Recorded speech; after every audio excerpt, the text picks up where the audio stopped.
Ce que vous avez entendu, ce qui se passe à l'est du Congo, ça peut paraître loin, mais savez-vous que l'Europe y joue un rôle direct et mortifère? Alors commençons par le début. À l'est du Congo, au Kivu, la frontière avec le Rwanda, la guerre a causé environ 6 millions de morts. Certains estiment d'ailleurs que la moitié de ces morts seraient des enfants, imaginez-vous. Alors aujourd'hui, on parle surtout du groupe dit rebelle du M23 qui déstabilise la région. Et en fait, avec l'aide du Rwanda, ce groupe occupe aujourd'hui une partie du territoire congolais. Et le rôle du régime rwandais est fondamental. Les Nations Unies ont constaté que le Rwanda ne livre pas seulement des armes ou de l'argent, mais a même des soldats sur place. Le secrétaire général des Nations Unies, Antonio Guterres, a d'ailleurs appelé le régime rwandais de Kagame à cesser de soutenir le M23 et à se retirer du territoire de la République démocratique du Congo. Parce qu'il s'agit vraiment en fait d'une violation de la souveraineté du Congo et du droit international. Et que va chercher le régime rwandais en République démocratique du Congo? En fait, cette région est hyper riche en minerais, ressources naturelles, notamment le cobalt et le coltan. Ce sont des minerais essentiels pour les multinationales européennes qui servent entre autres pour les smartphones, les batteries, mais qui sont aussi utilisés dans l'industrie de la défense, dans la transition verte, l'aéronautique. Et donc le Kivu contient 60% des réserves mondiales de coltan à lui tout seul. Imaginez-vous l'importance stratégique de cette région.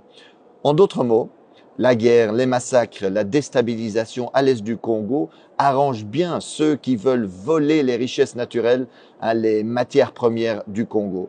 Et sans surprise, un groupe d'experts des Nations Unies a constaté qu'en 2023, le Rwanda a enregistré une hausse sans précédent de ses exportations de coltan, une augmentation de 50% par rapport à l'année précédente. Et chaque mois, par exemple, le M23 fait passer en contrebande 150 tonnes de coltan de la localité congolaise de Rubaya, occupée par eux, vers le Rwanda. C'est un pillage sans équivalent. C'est vraiment incroyable. Et certains qui regardent la carte me demandent, mais Marc, comment est-ce possible qu'un pays relativement petit comme le Rwanda est capable de déstabiliser de manière si durable le Congo, qui est beaucoup plus grand? Le Congo, c'est presque 2/3 de l'Europe, c'est 4 fois la France, 80 fois le territoire de la Belgique. Ben c'est qu'évidemment, ce n'est pas que le Rwanda, ce n'est pas qu'une question entre Congo et Rwanda, c'est que le Rwanda reçoit le soutien de l'Occident, des États-Unis, mais aussi de l'Europe. Chaque année, l'Union européenne offre par exemple des dizaines de millions d'aides à l'armée rwandaise. La Pologne a même promis toutes les armes, toutes les technologies militaires dont le régime aurait besoin. Et dans le cadre du programme Global Gateway, l'Europe a promis des investissements de 900 millions au Rwanda. Et cerise sur le gâteau, en février 2024, l'Union européenne a signé un protocole d'accord privilégié sur les matières premières avec le Rwanda. Et cela tandis que nous savons que le Rwanda va voler des matières premières au Congo. La Commission européenne, en fait, a été signé cet accord et a encouragé le Rwanda à piller, à intensifier le pillage des richesses congolaises. Regardez bien la chronologie. En fait, en février 2024, la Commission européenne va signer cet accord sur les matières premières avec le Rwanda. Et à peine 2 mois plus tard, en avril 2024, le M23 occupe la localité de Rubaya, qui représente 15% de la production mondiale de coltan, minerai stratégique. Chaque mois, aujourd'hui, 150 tonnes de coltan passent de là-bas vers le Rwanda, dans les mains, sans doute, de multinationales. Le vol et le pillage, c'est ça l'impérialisme concrètement aujourd'hui. Et d'ailleurs, il y en a qui rêvent d'occuper durablement l'est du Congo en coupant le Congo en petits bouts. C'est ce qu'on appelle communément la balkanisation, pour mieux voler les richesses et les ressources du Congo au profit des multinationales occidentales. Dans le Financial Times, l'expert Jason Stearns est clair. Cette guerre pourrait se terminer relativement rapidement. Il rappelle qu'en 2012, en fait, le M23 avait été battu. Et ce n'était pas seulement à cause de l'action de l'armée congolaise et de ses alliés du Sud, qui avaient battu militairement le M23. C'est aussi parce que les soutiens internationaux du régime rwandais avaient suspendu son financement. Et que donc, eux, ils avaient dit, voilà, à cause du rôle que vous jouez au Congo, ben on va plus vous financer.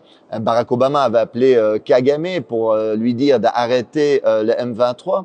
En d'autres mots, si l'Occident aujourd'hui ne sponsorisait pas cette guerre, elle pourrait prendre fin très rapidement. Et on pourrait éviter, on aurait pu éviter déjà beaucoup de ces morts, beaucoup de ces victimes innocentes aujourd'hui en Congo. L'impérialisme aujourd'hui, le vrai visage de la politique étrangère et commerciale européenne en Afrique, c'est ça. Et quand la Russie envahit l'Ukraine, l'Union européenne parle du droit international, à juste titre. Mais quand son allié rwandais viole la souveraineté congolaise, commet des massacres, elle soutient. Comme quand Israël occupe la Palestine, le Liban, la Syrie, l'Union européenne se range du côté de l'agresseur. Alors aujourd'hui, faisons pression sur les dirigeants européens parce que ce n'est pas acceptable que l'Europe joue ce rôle-là. Alors il est possible aujourd'hui de faire pression, c'est nécessaire pour que l'Europe arrête sa complicité avec les crimes sur place. Alors envoyons un message à Ursula von der Leyen, présidente de la Commission européenne, ou à la ministre des Affaires étrangères de l'Union européenne, Kaja Kallas. Envoyez-leur un message par les réseaux sociaux, envoyez-leur cette vidéo-ci. Et en plus, mobilisez-vous dans la rue parce qu'il faut mettre la pression sur nos gouvernements aujourd'hui.